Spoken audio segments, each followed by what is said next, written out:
మీరు చాలా ఫాస్ట్గా ఉండాలి. 2వ అధ్యాయము 13 నుంచి 20 వరకు ఒక్కొక్కరుగా చాలా ఫాస్ట్గా చదవండి. ఎవరైతే ఉన్నారో చదవగలిగిన వారు అందరూ కూడా 13 నుంచి 2వ అధ్యాయం 13 నుంచి ఒకరి తర్వాత ఒకరు. ఆ హేతువు చేతను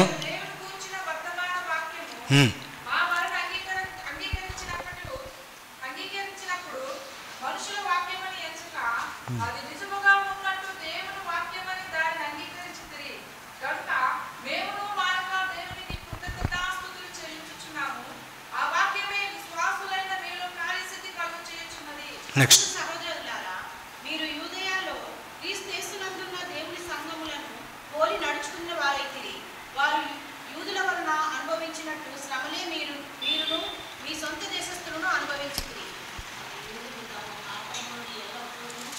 సంపూర్తి చేయుటకి ప్రభువైన యేసును ప్రవక్తలను చంపి మమ్మును హింసించి అన్నిటిలో రక్షణ పొందుటకే వారితో మేము మాట్లాడకుండా మమ్మల్ని ఆటలకు పడుతూ దేవునికి ఇష్టలు కాని వారును మనుషులందరికీ విరోధులై ఉన్నారు.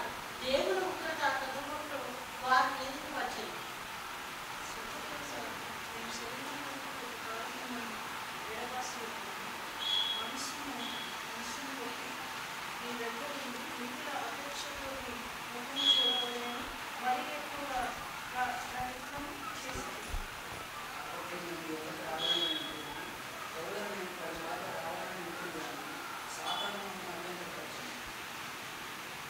పండుంది త్వరగా.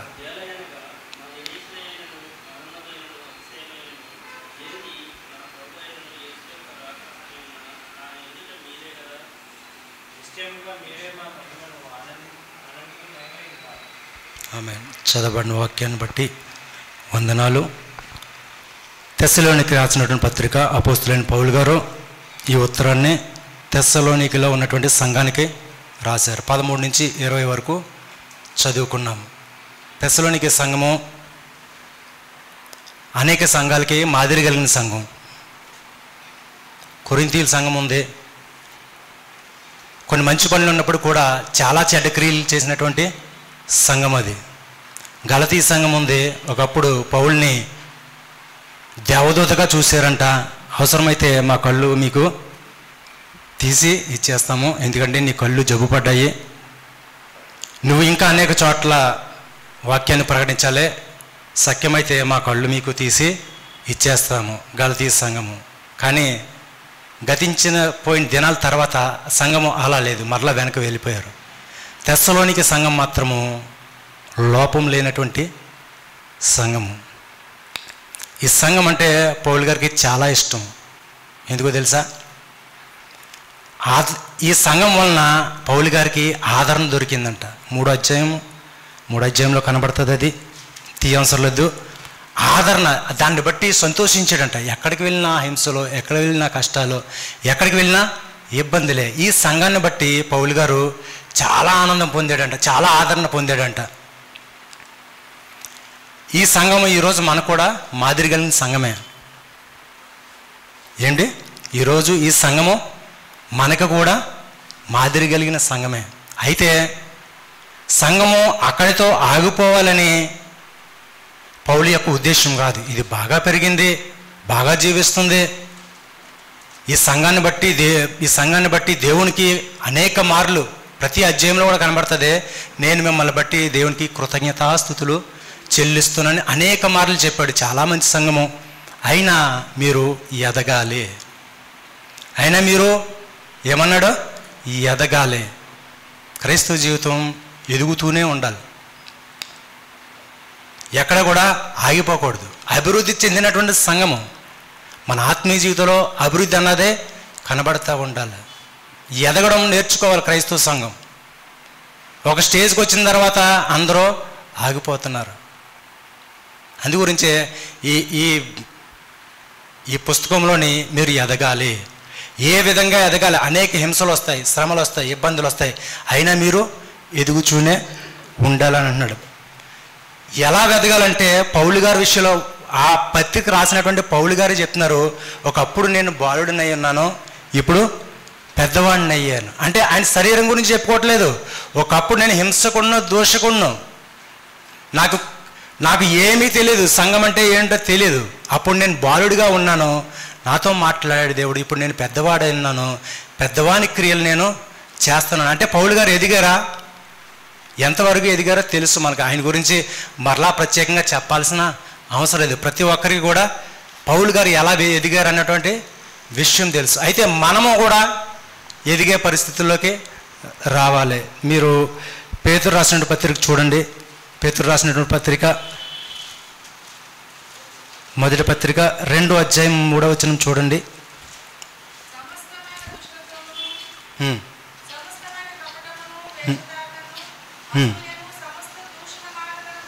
మాని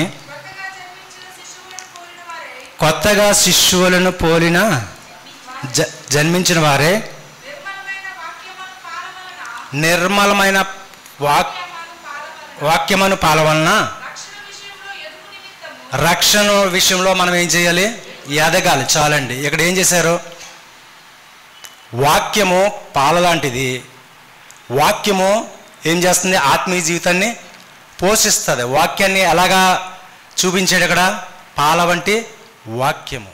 మనము ఒక శిశువు ఏ విధంగా అయితే పాల చేత అభివృద్ధి చెందుతూ ఉంటుందో, ఒక శిశువు ఏ విధంగా అయితే పాల వలన బలం పొందుకుంటూ ఉంటుందో, అదేవిధంగా మనము కూడా పాలలాంటి వాక్యాన్ని మనము ధ్యానిస్తూ, పాలలాంటి వాక్యాన్ని చదువుతూ మనం ముందుకు వెళ్తుంటే రక్షణలో మనం ఏమవుతూ ఉంటే ఇంకానే ఎదుగుతూ ఉంటామంట. పౌలు గారు ఇచ్చినటువంటి మాట ఇది. మీరు రక్షణలో ఎదగాలి, వాక్యం వలన మాత్రమే మీరు ఎదుగుతారు అని పౌలు గారు చెప్పారు. ఎఫెసీయులకు రాసిన పత్రిక 4వ అధ్యాయం 15వ వచనం చూడండి.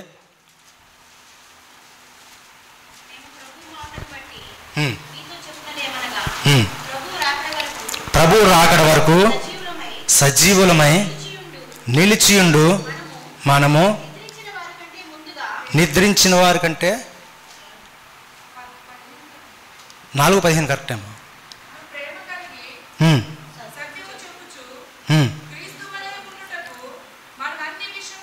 ఇది ప్రేమ కలిగి సత్యము చెప్పుతూ క్రీస్తు వలె ఉండుటకు మనము అన్ని విషయములలో ఎదుగుదాము. క్రీస్తు వలె ఉండడానికి మన అన్ని విషయాల్లో ఏం చేయాలి? ఎదగాలి, అభివృద్ధి చెందాలి. ఇలాగే కొత్త నిబంధన సంఘం అంతా కూడా ఎదుగుతూ వచ్చింది. యోహాను రాసినటువంటి 3వ పత్రికలో అంటాడు కదా, తీసే అవసరం లేదు. మొదటి అధ్యాయం 1వ వచనంలోని గాయకు చెప్తూ ఉంటాడు యోహాను గారు, ప్రియుడా నువ్వు ఆత్మలో వర్ధిల్లుచున్న ప్రకారము అన్ని విషయాల్లో కూడా నువ్వు ఎదగాలి. ఈ 3 వచనాల్లో మనకి ఏం కనబడుతుంది తెలుసా? ఎదుగుతూ ఉండాలి. క్రైస్తవుడు ఎప్పుడు కూడా ఎదుగుతూనే ఉండాలి. కానీ క్రైస్తవం ఏమైంది తెలుసా? ఎదగడం ఆగిపోయింది. ఎదగడం ఆగిపోవడం ఇది కొత్త ఏమి కాదు. ఎందుకంటే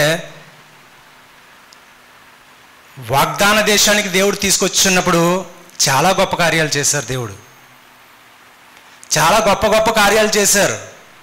మీరు ఇలా ఉండాలి, ఇలా ఉంటే ఇలా ఉంటారు, లోకంలో అందరికంటే కూడా మీరు ఆశీర్వదించబడతారని అనేక మార్లు దేవుడు వారిని హెచ్చరించడమో, బుద్ధి చెప్పడమో, ప్రేమించడమో ఇలా చెప్పి తీసుకొచ్చారు. కానీ ఎదగలేదు, కావలసినంతగా ఎదగలేదు వారు. చూద్దాం, చూడండి. ఆ వచనం కూడా ఎదిగిన వారు ఉన్నారు, ఎదగని వారు కూడా ఉన్నారు. యెషయా గ్రంథం 5వ అధ్యాయము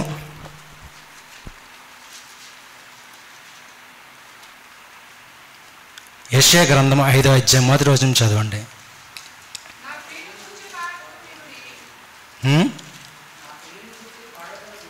నా ప్రియుని గురించి ప్రార్థన విని చదవండి, కంటిన్యూ చేశాను.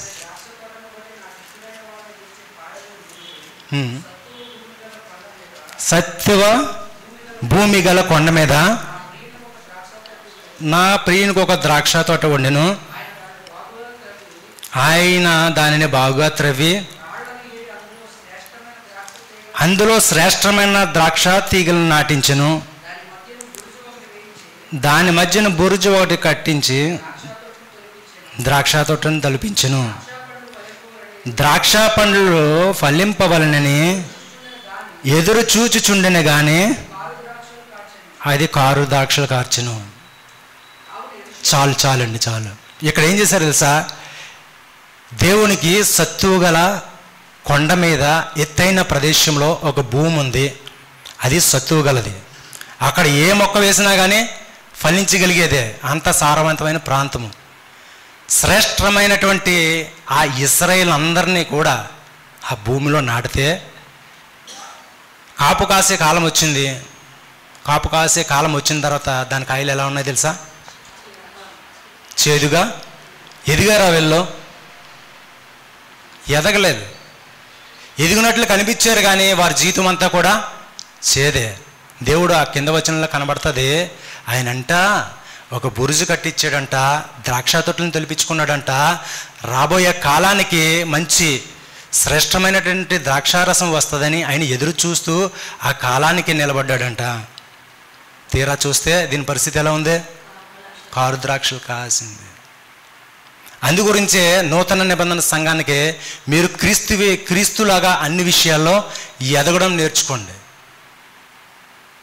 వాక్యమనే పాల వంటి వాక్యాన్ని మీరు ఏం చేయాలి? తీసుకోండి, బలవంతులు అవుతారు.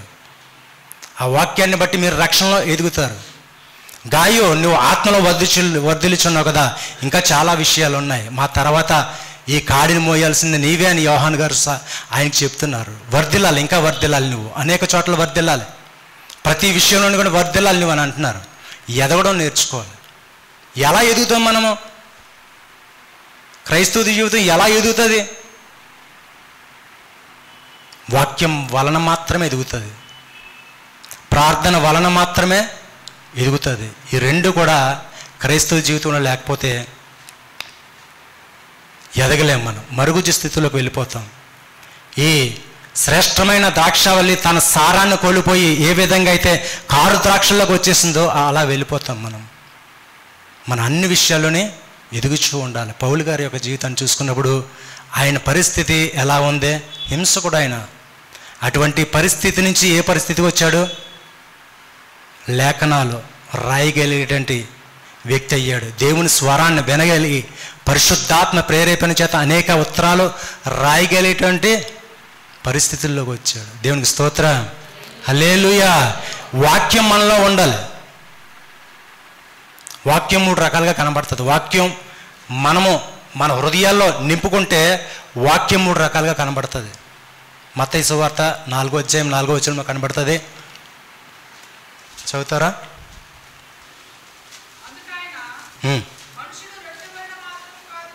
మనుషుడు రెట్టు వల్ల మాత్రం కాదు కానీ దేవుని నోట నుండి వచ్చు ప్రతి మాట వలన జీవించును. వాక్యము ఎలా ఉంది ఇక్కడ? రొట్టె, ఆహారం. వాక్యమైన ఆహారం తీసుకుంటే మనము పోషింపబడతాము. వాక్యమైన ఆహారం తీసుకుంటే మనం బలపడతాము. తెసలోని పత్రిక అదే చూడండి, మనం చదువుకున్నటువంటి ఆ టెక్స్ట్లోకి రండి. 13వ వచనం 2:13. ఆ హేతు చేతను మీరు దేవుని గూర్చిన వర్తమాన వాక్యము మా వలన అంగీకరించినప్పుడు మనుష్యుల వాక్యం, చాలా బాగా గమనించండి ఇక్కడ, మనుష్యుల వాక్యమని ఎంచక అది నిజముగా ఉన్నట్టు దేవుని వాక్యమని దాన్ని అంగీకరించాలండి. వీళ్ళు ఏం చేశారంట? వీళ్ళ దగ్గరికి వచ్చినటువంటి ఈ వాక్యాన్ని ఏమనుకున్నారు? ఈ వాక్యాన్ని ఏమనుకున్నారు వాళ్ళు? ఒక పౌలు గారు ఒక ఉత్తరం ద్వారా మాట్లాడారు. అప్పటికి ఇంకా ఈ సంఘాన్ని దర్శించలేదు. ఉత్తరం ద్వారా మాట్లాడారు. ఆ ఉత్తరంలో ఉన్నటువంటి మాట వీళ్ళకి ఎలా కనిపించిందట? దేవుని యొద్ద నుంచి వచ్చిందే, దేవుని మాటే ఇది.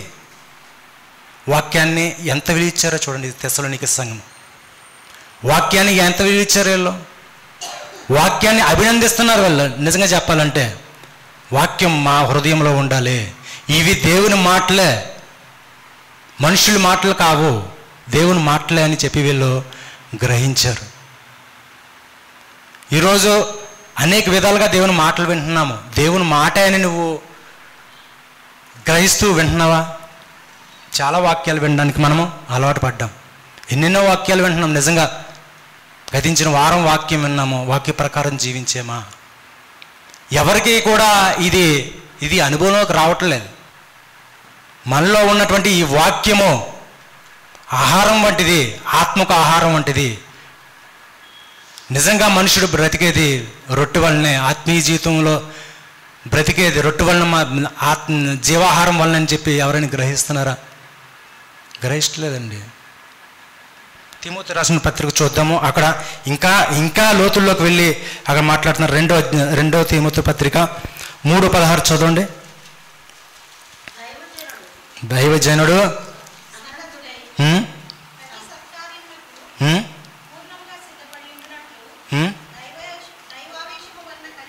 దైవావేశం వలన కలిగిన ప్రతి లేఖనము చాలండి. దైవ ఆవేశం కలిగినటువంటి ప్రతి లేఖనము. దైవ ఆవేశం అంటే పరిశుద్ధాత్మ దేవుడు ప్రేరేపించి రాయించినటువంటి మాటలు. ఈ వాక్యం చదివినప్పుడు మీకు ఏమైనా అనిపిస్తుందా? వాక్యం చదువుతున్నప్పుడు మీలో ఏదైనా కదలికలు వస్తున్నాయా? నేను ఒక అనుభవం చెప్తాను. నేను బైబిల్ చదువుతున్నప్పుడు చాలాసార్లు చెప్పాను మీకు, నేను వాక్యం ఎక్కువ గుర్తుండాలంటే బైబిల్తో పాటు ఒక రఫ్ నోట్స్ పెట్టుకుంటాను, ఒక పెన్ కూడా పెట్టుకుంటాను చెప్పాను, ఒక పెన్సిల్ కూడా పెట్టుకుంటాను. ఒక పెన్ పెట్టుకున్నాను రఫ్ నోట్స్లో రాయడానికి, ఒక పెన్సిల్ కూడా పెట్టుకున్నాను ఆ బైబిల్లో మార్క్ చేయడానికి. ఇలా 3 పెట్టుకుని నాకు ఈ అనుభవం ఉందని చెప్పాను మీకు. నేను మొన్న పాస్టర్స్ మీటింగ్కి వెళ్ళాను. ఆయన ఏం చెప్పాడు తెలుసా? నేను పెన్ను పెట్టుకుంటాను, నేను పెన్సిల్ పెట్టుకుంటాను, నేను రఫ్ నోట్ పెట్టుకుంటాను, ఒక కర్చీఫ్ కూడా పెట్టుకుంటాను అన్నాడు. కర్చీఫ్ ఎందుకు పెట్టుకున్నాడని ఇప్పటికే మీకు అర్థం అవ్వాలి. ఎందుకు అర్థమైంది? కన్నీరు తుడుచుకుంటాడంటే ఆయన. ఈ అనుభవం ఉందా? ఈ అనుభవం ఉందా? కర్చీఫ్ పెట్టుకునే స్థాయికి వచ్చారా? ఎప్పుడో ఒకసారి జరుగుతుంది, అన్నిసార్లు జరగదు. కానీ ఎప్పుడు అదే అనుభవంలో ఉండాలి నువ్వు. నాకు కూడా కొన్నిసార్లు, మీకు కూడా, అందరికీ వాక్యం చదువుతుంటే ఒక్కొక్కసారి హత్తుకుంటుంది, ఒక్కొక్కసారి నాతోనే మాట్లాడారు అని అనిపిస్తూ ఉంటుంది. ఆయనంట ప్రతి దినము కూడా వాక్యం చదువుతుంటే కన్నీరు వచ్చేస్తుందంట. ఏ రోజు మానండి నేను అలాగా, ఏ రోజు నాకు ఈ అనుభవం లేకుండా ఉండదు. ప్రతిరోజు నా అధ్యాయాలను నేను చదువుకుంటూ ఉంటే నా కళ్ళంటి నీళ్ళు వస్తాయి, నా ఖర్చు కంపల్సరీ నా దగ్గర ఉండాలి అని అంటున్నాడు. వాక్యం చదువుతున్నప్పుడు నీకు ఇటువంటి అనుభవం ఉన్నదా? వాక్యం తిని నువ్వు బలం పొందుకుంటున్నావా? బలం లేదు నీకు. ఇంకా గ్రహించుకో.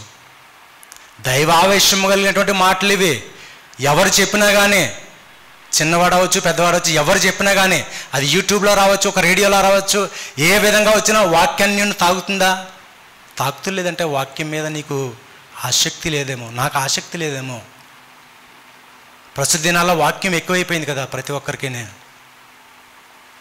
కాబట్టి వారు ఏం చేశారని తెలుసా? ఆ వాక్యాన్ని, ఆ తెస్సలోనిక సంఘం ఏం చేశారని తెలుసా? ఆ వాక్యం దేవుని దగ్గర నుంచే వచ్చింది, ఒక మనుషుడి వలన కాదు. ఈ వాక్యం సరాసరి దేవుని దగ్గర నుంచే వచ్చిందని వారు ఆ వాక్యాన్ని అభినందిస్తున్నారు. ఆ వాక్యాన్ని వారి హృదయంలో పెట్టుకున్నారు. అంతేకాదండి, వాక్యము ఎలా ఉంటుందో తెలుసా? వాక్యం ఆహారం అయితే, వాక్యం వెలుగు. తీసే అవసరం లేదు. 119వ కీర్తనలో ఉంటుంది, నీ వాక్యము నా పాదములకు దీపమై ఉంది. నువ్వు నడుస్తున్నావు అనుకోండి, ఈ లోకంలో మనం నడుస్తున్నావు, ఆ వాక్యము మనల్ని వెలుగులోనికి నడిపిస్తుంది, చీకట్లోకి నడిపించదు. కొన్నిసార్లు మనం చీకట్లోకి వెళ్ళాలని అనుకున్నా కానీ వాక్యం జ్ఞాపకం వస్తుంది. వాక్యం మన హృదయంలో ఉంటుంది. వాక్యం చీకట్లోకి మనల్ని వెళ్ళనివ్వదు. నీ హృదయంలో వాక్యం ఉంటే ఖచ్చితంగా చీకటి వైపు నీ కాళ్ళు వెళ్ళవు. ఎందుకంటే ఆ వాక్యం వెలుగునిస్తూ ఉంది. వెలుగు లాంటి వాక్యాన్ని నీ హృదయంని వెలిగిస్తుంది.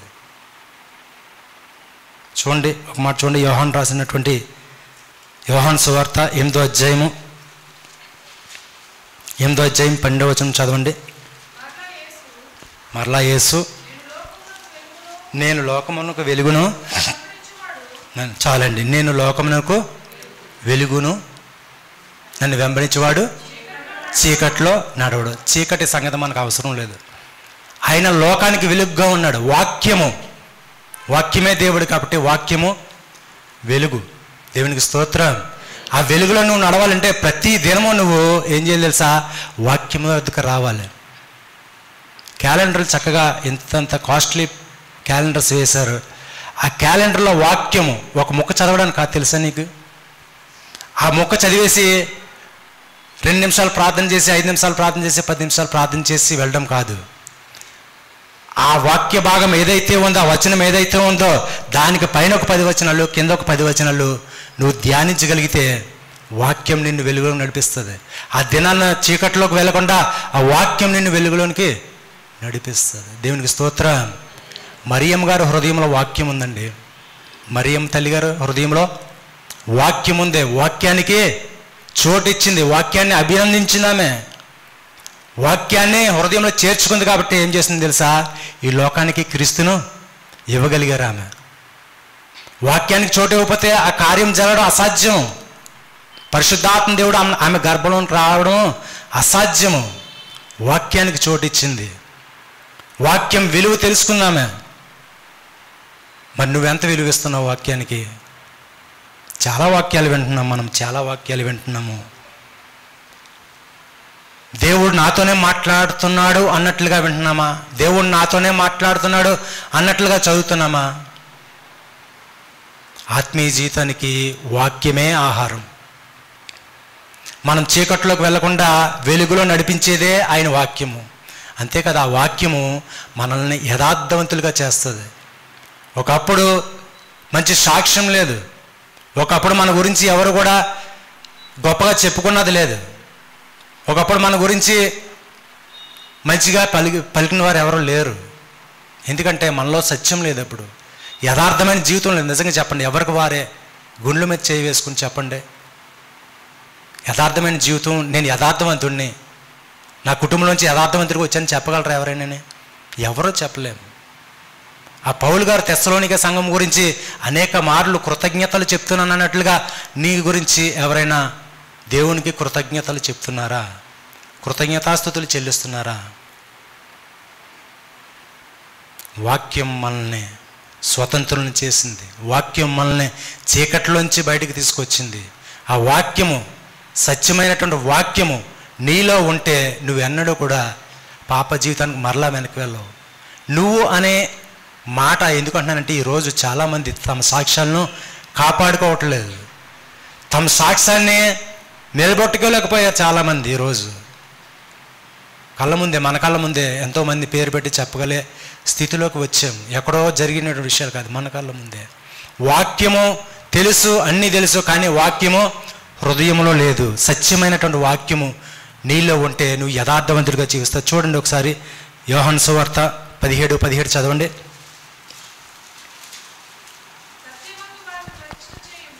సత్యమందు వారిని ప్రతిష్ఠ చేయము, నీ వాక్యమే సత్యము. ఈ లోకంలో సత్యమైందంటూ ఏది లేదు, నిజమైందంటూ ఏది లేదు, యథార్థమైనదంటూ ఏమీ లేదు. ఆయన వాక్యం మాత్రమే సత్యము. ఆయన వాక్యం మాత్రమే మనల్ని సత్యమందు ప్రతిష్ఠ చేస్తుంది. ప్రతిష్ఠత అంటే నిలబెడుతుంది, కదలకుండా అక్కడ నిలబెట్టేది ఏంటో తెలుసా? ఆయన వాక్యం మాత్రమే. వాక్యం ఆహారంగా ఉంది, వాక్యం వెలుగుగా ఉంది, వాక్యము సత్యమందు మనం ప్రతిష్ఠ చేస్తుంది. మరి ఈ వాక్యానికి నువ్వు ఎంత సమయాన్ని ఇస్తున్నావు? చాలా బేసిక్ వర్డ్స్ అండి ఇవి, చిన్నపిల్లలు నేర్చుకునే మాటలు ఇవి. అక్కడే ఉండిపోయాం మనం. ఇంకా నిజంగా వాక్యం చదవమంటే, త్వరగా చదవనంటే క్రమం రాదా మీకు? నువ్వెందుకు చదవలేదమ్మా? ఇంగ్లీష్లో చదవచ్చు, ఏమవుద్ది? ఇంకా వాక్యం చదవడానికి భయమే, ఇంకా మొదటి ప్రార్థన చేయడానికి భయమే. నేను కూడా మీలో ఒకడిని. నేర్చుకుందాం, వాక్యానికి ప్రాధాన్యత ఇద్దాం.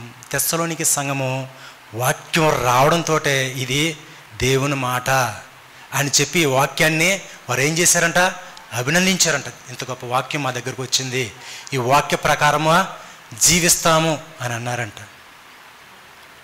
ఇలాంటి 3 విషయాలుగా దేవుడు, పరిశుద్ధాత్మ దేవుడు ఈరోజు మనకు తెలియజేశారు. ఆ వాక్యాన్ని నీ హృదయంలో భద్రపరచుకో. ఎప్పటికూ పాడైపోయేది కాదు ఇది. ఇశ్రాయేల్ అందరూ కూడా ఆ వేకువజామున ఆ పరలోకం నుంచి ఆ మన్నా కురుస్తుంటే వారందరూ ఏరుకుని వెళ్ళేవారంట. అంటారు కదా, చెప్తూ ఉంటారు కదా, చాలాసార్లు విన్నాము. ఒకటే రోజు 10 రోజులకి సరిపడా మన్నా వచ్చేయచ్చు కదా అంటే, మన్నా అంటే వాక్యానికి సాదృశ్యం. ఏ రోజు మన్నా ఆ రోజు మీరు కూర్చుకోవాలి. ఏ రోజు వాక్యం ఆ రోజు చదవాలి మీరు. ఏ రోజు వాక్యాన్ని ఆ రోజు ధ్యానించాలి మీరు. తెస్సలోనికీయులకు ఉన్నటువంటి ఆ అనుభవం మనలోని కూడా రావాలి. వారు ఏం చేశారంట? వాక్యాన్ని స్వాధీనం చేసుకున్నారంట. ఎక్కడికి వెళ్ళినా కూడా వారు అంటారు కదా, తెస్సలోనికీయులు అందరూ కూడా వ్యాపారం చేసేవారు ఎక్కువ అంట. గ్రీకు దేశస్తులు ఉండేవారంట అక్కడికి ఎక్కువ. ఆ సంఘంలో వారు ఏం చేసేవారంట? మాసిదోనియాకి వెళ్తే మాసిదోనియాలో వారి వలన వాక్యము చెప్పగలరా? వాక్యము మ్రోగిందంట. ఈ తెస్సలోనిక సంఘం ద్వారా మాసిదోనియాలో ఈ వాక్యం మారుమోగిందంట. ఎంత దూరం వచ్చారు చూడండి. వాక్యాన్ని అభినందించిన వారు వాక్యాన్ని స్వాధీనం చేసుకున్నారు. వాక్యాన్ని తీసుకోగలుగుతున్నావు నువ్వు? ఒకసారి కఠినంగా వస్తే మాటలు నా గురించే టార్గెట్ చేశారని చెప్తారు. నాకు కూడా చాలాసార్లు అనిపించింది అలాగా. నా గురించే చెప్పారు, నన్నే ఏలెత్తి చూపారు అన్నట్లు అనిపిస్తుంది. నిజమే. అప్పుడు ఏమవుతాయి తెలుసా? నిజంగా వాక్యం పనిచేసినట్లే. వారు వాక్యాన్ని స్వాధీనం చేసుకున్నారు. నువ్వు వాక్యాన్ని స్వాధీనం చేసుకున్నావా? లేకపోతే ఇది నాకు కదని వదిలిపెడుతున్నావా? ఇర్మియా దగ్గరకు వాక్యం వచ్చిందండి. వచ్చిందా? ఇర్మియా దగ్గర వాక్యం వచ్చిందా? 15:16 చదవండి. ఇర్మియా, నీ మాటలు నాకు దొరక్క నేను వాటిని భుజించి తిని. కింద చదువు. సైన్యములకు అధిపతి యెహోవా దేవా, నీ పేరు నాకు పెట్టబడిన గనుక నీ మాటలు నాకు సంతోషమును నా హృదయమునకు చాలండి. ఆయన మాటలు ఎలా ఉన్నాయంట? సైన్యములకు అధిపతి అయిన దేవుడు మాట్లాడుచున్నప్పుడు ఆ మాటలు ఎలాగ ఉన్నాయంట? హృదయానికి ఎలా ఉన్నాయంట? ఆనందంగా ఉన్నాయంట, సంతోషంగా ఉన్నాయంట. అవి వాక్యాన్ని ఏం చేస్తున్నాడు ఈయన? ఏం చేశాడంటే ఈయన భుజించాడంట. నిజంగా మన ఆరోగ్యం కలిగినటువంటి దేవుని పిల్లలమైతే ఖచ్చితంగా మనం కూడా వాక్యాన్ని భుజిస్తాం. భుజించడం అంటే వాక్యాన్ని చదవడమే. ఆ వాక్యం వచ్చింది, దేవుడు మాట్లాడాడు, తెలుసు. ఈ ఇర్మియా గారికి తెలుసు. ఈ మాట పట్టుకుని ఆ రాజు దగ్గరికి వెళ్ళి చెప్తే ఖచ్చితంగా నాకు చావే అని తెలుసు. అయితే దేవుడు మాట్లాడినప్పుడు ఆ మాట ఎలా ఉందంట? అది కఠినమైనప్పటికీ కూడా దాన్ని ధ్యానిస్తూ ఉంటుంటే అది చాలా సంతోషం అనిపిస్తుందంట, చాలా ఆనందం అనిపిస్తుందంట. దేవునితో సహవాసము ఈ విధంగా ఉంటుంది. ఇర్మియా దేవునితో సహవాసం చేస్తున్నాడు కాబట్టి ఆయనకి కఠినమైన మాట వచ్చినప్పటికీ కూడా ఆయనకి సంతోషం కలుగుతుంది. వాక్యంలోంచి నిన్ను సరి చేయడానికి దేవుడు కొన్నిసార్లు కొంచెం కష్టపెడతా ఉంటాడు. కష్టపెట్టినట్లు మాట్లాడుతూ ఉంటాడు. నువ్వు సరి చేసుకోవాలి. నువ్వు ఆరోగ్యవంతుడు అయితే, నువ్వు ఆరోగ్య స్థితిలో ఉన్నావంటే, నీ భక్తి ఆరోగ్యంగా ఉన్నదంటే ఆ మాటను బట్టి నువ్వేం చేయాలి తెలుసా? సరి చేసుకోవడానికి ప్రయత్నం చేయాలి. ఈరోజు క్రైస్తవులు ఆరోగ్యవంతులు కాదు, రోగాలతో ఉన్నారు. నిజంగా చెప్తున్నాను. దాంట్లో మీరు నన్ను కూడా అనుకోవచ్చు. మనం స్వపరీక్ష చేసుకుందాం. ఆత్మీయ జీవితంలో ఆరోగ్యవంతులుగా ఉన్నామా? నువ్వు ఆరోగ్యం కలిగి ఉంటే వాక్యాన్ని ధ్యానిస్తావు. కొన్నిసార్లు మనకి మేలులే కాదు, కీడు కూడా జరుగుతూ ఉంటుంది. ఆ కీడులో కూడా దేవుని స్తుతించగలిగినటువంటి ఆ పరిస్థితుల్లో ఉండాలి నువ్వు. ఆరోగ్యంతో లేదు సంఘం, ఇప్పుడు అనారోగ్యంతో ఉంది. దేవుని మాట్లాడుతున్న మాట నాకు కాదులే, మాకు కాదులే, మా కుటుంబానికి కాదులే అన్నటువంటి స్థితిలోకి వచ్చింది. ఇర్మియా చూడండి, ఆ వాక్యాన్ని బట్టి సంతోషం వస్తుందంట, ఆ వాక్యాన్ని బట్టి ఆనందం వస్తుందంట. దాన్ని తినేసిన తర్వాత ఇదంతా కలిగింది. వాక్యాన్ని ధ్యానించు. ప్రతిరోజు నువ్వు వాక్యాన్ని తినడానికి ప్రయత్నం చేయి. నీ బ్రతుకులో ఉన్న కష్టాలన్నీ కూడా అవి ఉన్నప్పటికీ కూడా సంతోషంగా మారుతాయి. దేవునికి స్తోత్రం, హల్లెలూయా. ఇదే మాట మరలా హెజ్కేలు కూడా చెప్పారు. చూడండి, హెజ్కేలు పుస్తకము 3వ అధ్యాయం 2-3 వచనాలు కలిపి చదవండి.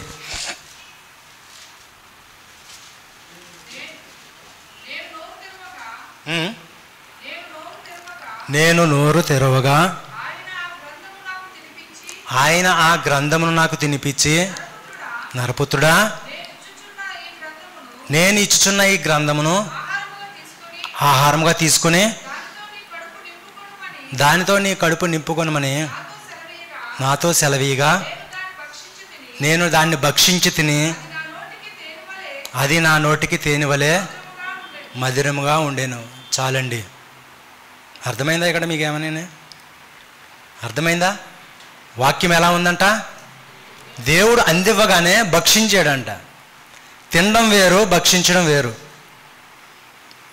భక్షించడం అంటే ఎలా ఉంటుంది? ఆత్రంగా నొల్లుకుని తినేయడం. నలుగురు కూర్చున్నామండి, మండికి వెళ్తున్నారు కదా, నలుగురు కలిసి తినాలి కదా. అందులో ఒకడు బలవంతుడు ఉంటాడా? మొత్తం ఇలా లాగేస్తాడు. భక్షించడం అంటే అది. ఎవరికీ మిగిల్చకుండా ముగ్గురిది కలిపి వీడు ఒక్కటి తినేయడం. ఇలా తిన్నాడంట. ఇలా తిన్నప్పుడు ఏం జరిగిందంట? ఆయనకి నోటికి ఎలా ఉందంట? తేనె వలే ఉందంట. వాక్యం ఎప్పుడైనా నీకు అలా అనిపించిందా? వాక్యం చదువుతుంటే తీగ అనిపించిందా? అనుభవం ఉందా? లేదనుకుంటాను కొంతమందికి. నాకేంటో కానీ అప్పుడప్పుడు వస్తుంది అది. ప్రతిరోజు రావాలి కదా. వాక్యం చదువుతుంటే ప్రతిరోజు అదే మాధుర్యం కనబడుతూ ఉండాలి కదా. ఒక రోజు వచ్చి, ఒక గంట వచ్చి, ఒక పూట వచ్చి ఇదేంటి అంటే మనము ఆరోగ్యంగా లేము. దాన్ని తినడానికి మనకి ఆకలి లేదు. వాక్యం తినడానికి మనలో ఆత్మ సంబంధమైన ఆకలి లేదు. ఆకలితో ఉన్నాడు అనుకోండి 2 ప్లేట్లు కూడా ఒకటే తినేస్తాడు. ఆకలి లేదనుకోండి ఒక స్పూన్ పెట్టినా కూడా తినలేడు. ఆత్మ సంబంధమైన ఆకలి ఉండాలి. ఏ స్కేల్కి అదే ఉంది. ఆ వాక్యాన్ని తింటుంటే, భక్షించేస్తుంటే ఎంత తిన్నా సరిపోవట్లేదు, ఇంకా కావాలి ఇంకా కావాలన్నాడు.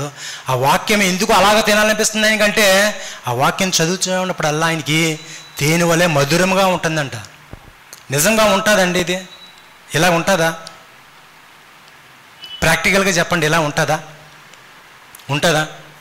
ఉంటుందా? ఎందుకు ఉండదు? ఉంటుంది. కాకపోతే మనకి దాన్ని తినడం రావట్లేదు కాబట్టి. సంవత్సరంలో బైబిల్ పూర్తి చేస్తాం, 6 నెలల బైబిల్ పూర్తి చేస్తాం కాదు. వాక్యాన్ని ధ్యానిస్తూ ఉంటుంటే, వాక్యాన్ని మన హృదయంలోకి వచ్చి దాన్ని అలా ఉండి, మనం ఇక్కడే ఉంటాం కానీ ఊహల్లోకి వెళ్ళి దాన్ని ధ్యానిస్తూ ఉంటుంటే అప్పుడు దొరుకుతుంది. దావీదు గారు అందు గురించి అన్నారు, నీ వాక్యాన్ని చదువుతుండగా నాకు క్రొవ్వు మెదడు దొరికినట్లు ఉన్నది. అది ఎలా ఉంటుందో నాకు కూడా తెలియదుగా నిజంగా చెప్తున్నాను. కొన్నిసార్లు ఏ పరిస్థితులు అర్థం కావు, ఏం చేయాలో అర్థం కాదు. ముందు సముద్రము, వెనక ఫరో, ఇదే జీవితం. ఇలా ఉంటుంది. ఆ సమయంలో ఏం చేయాలో అర్థం కాదు. అటువంటి అప్పుడు మెసేజ్ ద్వారా కూడా దేవుడు మాట్లాడతాడు. అప్పుడే వస్తుంది మెసేజ్, దానికి సంబంధించినటువంటి మెసేజ్ వస్తుంది. దేవునికి స్తోత్రం. ఇంకా చాలా ఉన్నాయి. ఈ వాక్యం మనకి ఎలా కనబడుతుంది అంటే ఇంకా చాలా విధాలుగా కనబడుతున్నాయి. కానీ నిజంగా వాక్యాన్ని చదివితే తెలివి వస్తుందండి. ఎవరి దగ్గర ఎలా మాట్లాడాలి, ఎవరి దగ్గర ఎలాగా సమాధానం చెప్పాలి, వాక్యం చదువుతుంటే నిజంగా వస్తుంది. నేర్చుకున్నాను నేను ఇది. ఒకప్పుడు హైదరాబాద్ వచ్చిన మాట్లాడడం వచ్చేది కాదు. కాకినాడలో ఉన్న జీవితం అంతా కూడా ఫ్రెండ్ సర్కిల్తో ఇష్టానుసారంగా జీవించడమే కదా. ఇక్కడికి వచ్చిన తర్వాతే కొంచెం అక్కడ ఉన్నదే, అక్కడ అనుభవాలు ఉన్నాయి, మంచి అనుభవాలు. ఇక్కడికి వచ్చిన తర్వాత దాన్ని ఇంకా ఎదగడానికి మంచి అవకాశాలు దొరికాయి నాకు. ఇక్కడ ఎదుటి వ్యక్తి ఎలా మాట్లాడాలో తెలిసేది కాదు, రాదు. వాక్యం చదువుతూ ఉంటుంటే నిజంగానే వీళ్ళు కూడా చాలా పెద్ద చదువు చదువుకున్నారేమో అన్నట్లు అనిపిస్తాను. నేను నా గురించి చెప్తున్నాను. నిజంగా వాక్యం చదివితే అటువంటి ఆ గుణాలు మనలోకి వచ్చేస్తుంటాయి. మీలో చాలామంది, అందరూ అంతే, పెద్దగా చదువుకోగానే కానీ పెద్ద చదువులు లేకపోయినా కానీ మిమ్మల్ని చూసినప్పుడు ఏమనిపిస్తే తెలుసా, వీళ్ళ దగ్గర మాట్లాడడానికి భయం పడతారు. నిజంగా అలా కనబడుతూ ఉంటాం మనం. ఎక్కడి నుంచి వచ్చింది నిజంగా అంటే వాక్యం చదువుతున్నప్పుడు మనలో ఉన్నటువంటి విధేయత వలన వచ్చిందే. నిజంగా వాక్యం పరిశోధించి చదివితేనండి, చాలా సాక్ష్యాలు నేను విన్నాను, మీరు కూడా వినే ఉంటారు. వాక్యం పరిశోధించి చదివితే జ్ఞానులు అవుతారంట. సొలొమోను వాక్యం చాలా బాగా చదివాడు. ఆయనకంటే జ్ఞానం ఇంకెవరు లేరని చెప్పి పరిశుద్ధ గ్రంథంలో రాయబడ్డది. వాక్యం చదివితే మంచి తెలివి వస్తుంది, వాక్యం చదివితే మంచి జ్ఞానం వస్తుంది. దాన్ని నువ్వు ఎలా చేయాలి? పరిశోధించు చదవాలి, వెదుగుతూ చదవాలి. అంతేకాకుండా వాక్యం ధ్యానించట్లో కూడా మనం ఎక్కువ సమయం ఇవ్వాలి. 5,000 తీసుకోండి, 5,000 తీసుకోండి. వాక్యము చదవాలి, వాక్యం చదవాలి, వాక్యము వినాలి, వాక్యము బాగా పఠించాలి. 1-4 సార్లు చదవాలి, వాక్యం చదవాలి, వాక్యం వినాలి, 1-3-4 సార్లు చదవాలి, వాక్యం కంఠస్థం చేయాలి, వాక్యం కంఠస్థం చేయాలి. 4 చేసాం మనం. 4 దీన్ని పట్టుకోవడానికి బలం దొరుకుతుందా? 5వ వేలు ఖచ్చితంగా ధ్యానించాలంట, ధ్యానించాలి. వాక్యం చదవడానికి 1 గంట అయితే ధ్యానించడానికి ఖచ్చితంగా 5 గంటలు పడుతుంది. ఈ వాక్యాన్ని పట్టుకొని కుస్తీ పట్టేసాను నేనంతా, రావట్లేదు. ఊహంలో ఊహించుకోవాలి ఆ వాక్యాన్ని మనకి అప్లై చేసుకోవాలి. ఏ స్కేలు ఆ వాక్యం వచ్చిన దగ్గరకు వచ్చింది, ఆ క్యారెక్టర్లోకి మనం వెళ్ళిపోవాలి. ఎప్పుడైతే ఇలా చేస్తామో, ఎప్పుడైతే వాక్యాన్ని ధ్యానిస్తామో, ధ్యానించి అని 5వ వేలు ఎప్పుడైతే వచ్చిందో మన దగ్గర నుంచి ఈ వాక్యాన్ని ఎవరు కూడా తీసివేయలేరు. ఈ వాక్యాన్ని ఇన్ని విధాలుగా చదివి, ధ్యానించి, కంఠస్థం చేసి, విని, ఇంత ప్రయాసపడి వాక్యాన్ని ఎప్పుడైతే ధ్యానిస్తామో, 5వ వేలాగే వాక్యాన్ని ఎప్పుడైతే ధ్యానిస్తామో ఈ వాక్యం మనలో పట్టు దొరుకుతుంది. అప్పుడు పట్టు దొరికిందంటే మన చేతుల నుంచి ఎవరైనా లాక్కోగలరా? ఇది 4 వేలతో పట్టుకుంటే పట్టు ఎలా ఉంటుంది, 5 వేలతో పట్టుకుంటే పట్టు ఎట్లా ఉంటుంది? వాక్యాన్ని చూడగలగాలి మనం, వాక్యం అక్కడ ఉన్న క్యారెక్టర్ మనం చూడగలగాలి. దావీదు గొలియాత్ దగ్గరికి యుద్ధానికి వెళ్ళాడు. ఎలా వెళ్ళాడు? మొదటిగా ఆ క్యారెక్టర్లోకి నేను వెళ్ళిపోవాలి, నేర్చుకోవాలి, ఈ అనుభవంలోకి వెళ్ళాలి. 5 రాళ్ళు తీసుకున్నాడు, ఒక వడిసెలు తీసుకున్నాడు, ఎలా తీసుకున్నాడో వాక్యాన్ని కూడా ఎలా ధ్యానించుంటూ వెళ్తుంటే ఆ అధ్యాయం ఎప్పుడు మర్చిపోము, ఆ వచనం కూడా ఎప్పుడు మర్చిపోము. వాక్యం అనే పట్టు మనకు ఉండాలి. దేవునికి స్తోత్రం. బెరియా సంఘం కూడా ఉంది తెలుసా మీకు? పౌలు గారు మాట్లాడుతుంటేనే బెరియా సంఘం ఏం చేసిందంట? అలా ఉన్నాయో లేదో పరిశీలించిందంట. పరిశీలించే టైం నీకు లేదు, నాకు లేదు.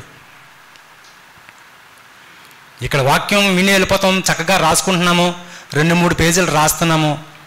ఆ వాక్యాన్ని ఇంటికి వెళ్ళిన తర్వాత నువ్వు ఇంకా కొంచెం లోతుల్లోకి వెళ్ళి నడిపిస్తున్నావా? ఆరోగ్యం కలిగినటువంటి విశ్వాసం అయితే ఇవన్నీ చేస్తూ ఉంటావు. దేవునికి స్తోత్రం. ఇంకా చాలా వాక్యాలు ఉన్నాయి. ఇదే వాక్యాన్ని మనము అప్లై చేసుకుంటే ఇంకా చాలా బాగుంటుంది. వాక్యం వెలుగ్గా ఉంది, నేను చీకట్లో లేను, వెలుగులోనికి వెళ్తున్నాను, ఇలాగా దానికి మాట్లాడుకుంటూ వాళ్ళే. అంతేకాదు ఈ తెస్సలోనికీ సంఘం వాక్యాన్ని అభినందించింది, వాక్యాన్ని చేర్చుకున్నది, ఆ వాక్యంలో నిలబడ్డది. ఆ వాక్యంలో నిలబడినప్పుడు ఇలా ముందుకు వెళ్తుంటే ప్రతికూలతలు ఎదురయ్యాయంట. 14వ వచనం చూడండి.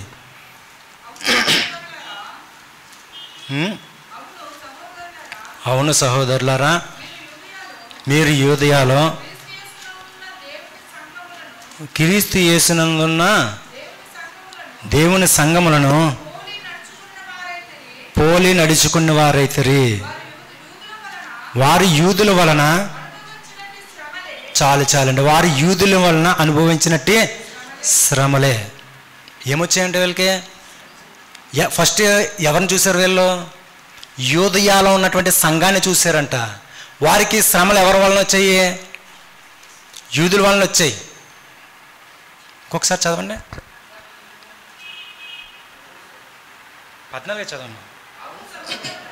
అవును సహోదరులారా, మీరు యూదయలో క్రీస్తు యేసునందున్న దేవుని సంఘములను పోలి నడుచుకున్న వారైతే వారు యూదుల వలన అనుభవించినటువంటి శ్రమలే మీరు మీ సొంత దేశస్తుల వలన అనుభవించుతారు. ఎక్కడి నుంచి ఎక్కడికి వచ్చారు చూసారా? వాక్యం వచ్చింది వారి దగ్గరికి, వాక్యాన్ని తమ హృదయంలో పెట్టుకున్నారు, వాక్యాన్ని అభినందించారు, వాక్యాన్ని సహవాసం చేశారు, వాక్యంతో వాక్యాన్ని చేర్చుకున్నారు. ఆ తర్వాత వీరికి వచ్చినటువంటి విషయం ఏంటో తెలుసా? ప్రతికూలతలు వచ్చాయి. వారి ఆత్మీయ జీవితంలో ప్రతికూలతలు వచ్చాయి. అనుకూలతలు పోయి అక్కడ ప్రతికూలతలు ఎదురయ్యాయి. ఎవరి వలన వచ్చాయంట? యోధియాలో ఉన్నటువంటి సంఘము, మొట్టమొదటి సంఘము, ఆది సంఘము, యోధియాలో ఉన్నటువంటి సంఘమునకు యూదుల వలన శ్రమలు వచ్చాయి. అలాగే మీకు కూడా మీ సొంత దేశస్తుల వలన శ్రమలు వచ్చాయి. ఆత్మీయ జీవితంలో చాలా ఎదురవుతుంటాయి. అంత సామాన్యమైన విషయం కాదు క్రైస్తవ జీవితం జీవించడం అంటే. అడుగున సంఘం శ్రమల గుండా వెళ్ళింది తెలుసా?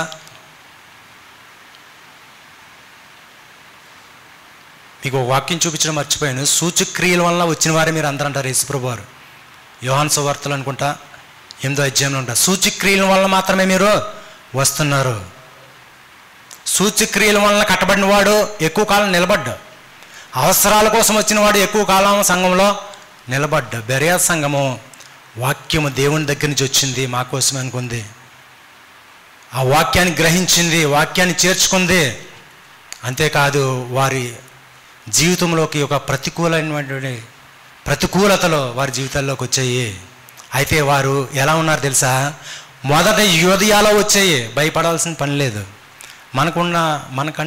మనకంటే ముందున్నటువంటి క్రైస్తవులు దీని గుండానే ముందుకు వెళ్ళారు. భయపడకూడదు. మన జీవితంలో ఎటువంటివైనా ఎదురు రావచ్చు, ఎటువంటి సమస్యలైనా ఎదురు రావచ్చు, ఎటువంటి పరిస్థితులు అనుకూలంగా లేనటువంటి పరిస్థితులు రావచ్చు, మనకి ప్రతికూలంగానే ఉండొచ్చు.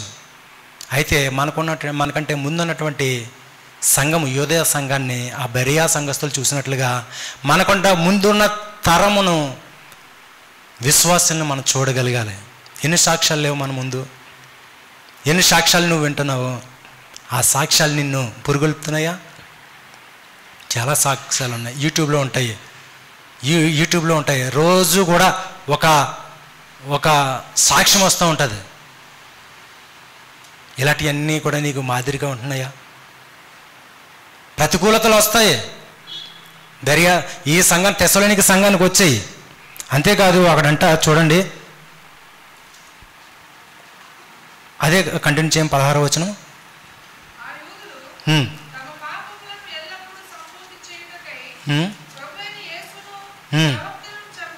ప్రవక్తలను చంపిరి, మమ్మును కూడా హింసించిరి. శ్రమల తర్వాత హింసలు కూడా వచ్చాయంట. శ్రమలు ఎలా వచ్చాయి? యూదుల ద్వారా వచ్చాయి. చాలా ఇబ్బంది పెట్టారు. అంటే శ్రమ అంటే ఎందుకు ఏంటి? యూదుల వల్ల వచ్చాయి, కరెక్టే. ఆ తెస్సలోనికలకు వారి దేశం వల్ల వచ్చాయి శ్రమలు. శ్రమ ఎలా వచ్చింది వాళ్ళకి? శ్రమని అనుకున్నాం కదా. ఏ శ్రమ వచ్చింది అని అంటే, వారికి ఉన్నటువంటి హక్కులు ఏవైతే ఉంటాయో అవి రానివ్వకుండా చేసేసారు. వారికి ఉన్నటువంటి ఉద్యోగాలు రానివ్వకుండా చేసేసారంట. అక్కడ కొంచెం బుక్స్లోకి వెళ్ళి చదువుకుంటే వారికి రావాల్సినటువంటి ప్రభుత్వం దగ్గర నుంచి రావాల్సినటువంటి అన్నీ కూడా ఏం చేశారని తెలుసా? ఆపేశారంట. ఆ సమాజంలో బ్రతకడానికి వీలు లేకుండా చేశారంట. యూదులను కూడా అలా చేశారు కదా, యూదయ సంఘాన్ని కూడా అలా చేశారు కదా. అపోస్తుల కార్యంలో ఉంటుంది 8వ అధ్యాయంలోని. అప్పుడు చదవండి ఒకసారి. సంఘమునకు హింస కలగగా, సంఘము ఆ కాలమందు, ఎన్నో వచనం? 8వ అధ్యాయం 1వ వచనం చదవండి. ఆ కాలమందు యెరూషలేములో సంఘమునకు గొప్ప హింస కలిగినందున అపోస్తులు తప్ప అందరూ యోదయ సమయ దేశములందు చెదిరిపోయారు. ఏంటండి? సొంత ఇల్లు కట్టుకున్న వాళ్ళు, సొంత ఆస్తులు ఉన్నాయి, కొద్దిగా గొప్ప ఉండొచ్చు కదా, మరీ అంత గొప్ప ధనవంతులు కాకపోయినప్పుడు కూడా కొన్ని ఉండొచ్చు వాళ్ళకి. అపోస్తులు తప్ప మిగతా సంఘం అంతా కూడా ఏమైందంట? ఆయా దేశాలకి చెదిరిపోయిందంట. ప్రతికూలతలు వస్తాయి. మన జీవితంలో కూడా ఎటువంటి ప్రతికూలతలైనా రావచ్చు. సమాజం వలన మనకి ప్రతికూలతలు, శ్రమలు రావచ్చు, హింసలు కూడా వస్తాయి. హింసించారు దేవుణ్ణి నమ్ముకున్నందుకు, లేకపోతే క్రీస్తును అంగీకరించినందుకు హింసించారంట. పౌల్ని హింసించారండి, ఉండనివ్వలేదండి. ఏ ప్రాంతంకి వస్తే ఆ ప్రాంతంలో కొట్టడము, తరిమేయడం. పౌలు జీవితం అంతా ఇది హింసలు వచ్చాయి. అంతేకాదు వారి జీవితంలోని ఉపద్రవములు కూడా వచ్చాయంట, ఆటంకములు కూడా వచ్చాయంట, విరోధులు కూడా వచ్చారంట. కింద వచనాల్లో చూస్తే చదవండి ఒకసారి. మమ్మల్ని హింసించి అన్యజనులను రక్షణ పొందుటకై వారితో మేము మాట్లాడకుండా మమ్మల్ని ఆటంకపరచు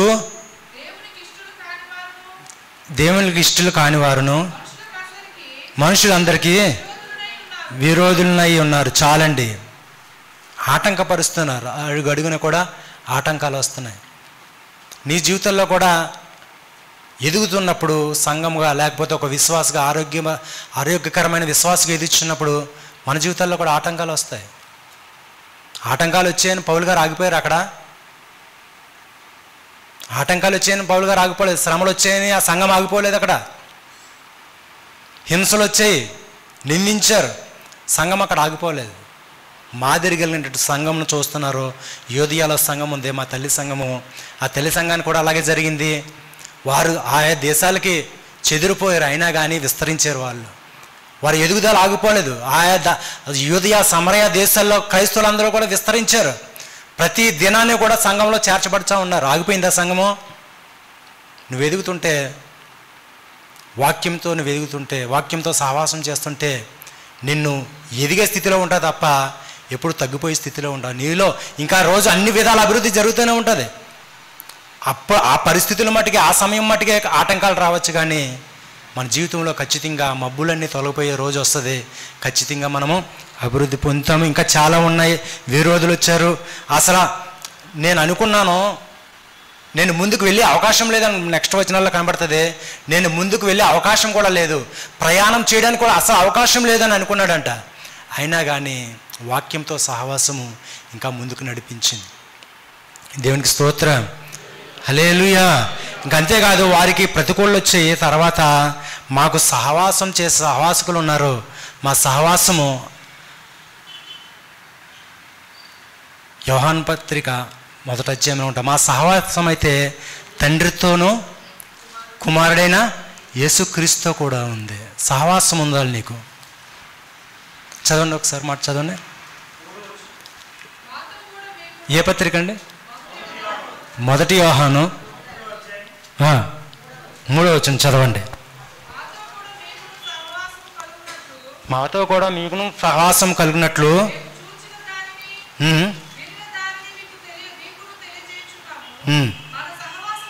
మన సహవాసం అయితే తండ్రితో కూడాను ఆయన కుమారుడైన యేసుక్రీస్తుతో కూడాను ఉన్నది. ఉన్నదా సహవాసం? తండ్రితో సహవాసం ఉందా? ఆయన కుమారుడైన యేసుక్రీస్తుతో సహవాసం ఉందా? ఎవరితో సహవాసం చేస్తున్నావు? ఆ తెస్సలోనిక సంఘానికి యోధియా ఒక మాదిరి, యోధియా సంఘం ఒక మాదిరిగా కనబడుతుంది. ఈరోజు కూడా మనకు సహవాసం క్రీస్తుతో ఉండాలి. క్రీస్తుతో సహవాసం ఉంటే నువ్వు పడిపోవు. మాదిరి అయిన మనకి యోధియా సంఘం మాదిరి కదా మనకి, ప్రవక్తల మాదిరి కదా మనకి. చదవండి ఒకసారి హెబ్రీయులకు రాసిన పత్రిక. నేను వచనం మర్చిపోయాను.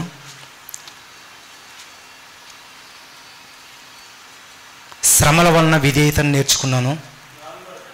చదవండి ఒకసారి, వచనం చెప్పండి. హెబ్రీ రాసిన పత్రిక 4వ అధ్యాయము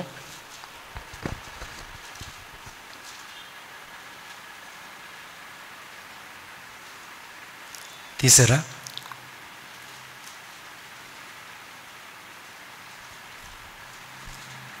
నేను తీస్తాను, లేకపోతే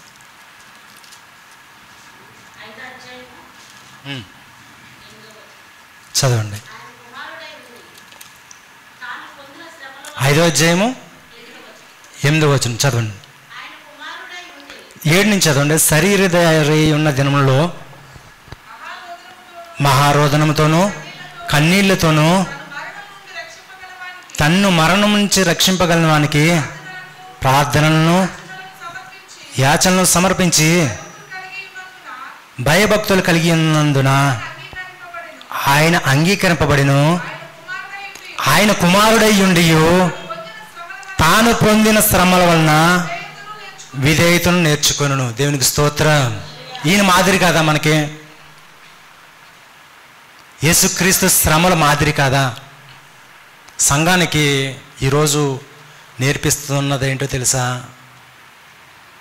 ప్రాస్పరిటీ, అన్నీ మేలులే, సుఖాలేమో ఉండవు అని మనం చెప్తాం. అన్నీ మేలులే, కష్టాలు ఏముండవు అని వాళ్ళు చెప్తున్నారు, చాలామంది చెప్తున్నారు. అలా చెప్పుచుండగా చాలామంది సంఘము వెనక్కి వెళ్ళిపోతున్నారు. ఆ రోజును బట్టి ఉంటున్నారు. క్రీస్తుని మాదిరిగా చూపిస్తున్నారా? క్రీస్తుని మాదిరిగా పెట్టుకున్నావా? ప్రవక్తలను మాదిరిగా పెట్టుకున్నావా? చూడండి, దానియేలు గారి యొక్క జీవితం మనకు మాదిరి కదా. అన్య దేశానికి వెళ్ళిపోయాడు, ఆయన్ని ఎంతగా హింసించారు. ఇర్మియాని ఆ నీళ్ళు లేనటువంటి బావిలో పాడవేశారు. ఇవన్నీ మాదిరిలు కదా. సహవాసం ఉంది మనకి. యేసుక్రీస్తుతో సహవాసం ఉండాలి, పరిశుద్ధాత్మ దేవునితో సహవాసం ఉండాలి. దానికంటే ముందుగా చూస్తున్నాం ప్రవక్తల సహవాసం ఉందని. వారిని చూడాలి, వారి మాదిరి మనకి. సహవాసాలు ఏర్పాటు చేసుకోవాలి. సంఘంతో సహవాసం ఉండాలి నీకు. బయట నీ ఇష్టానుసారంగా లోకంలో తిరగడం కాదు.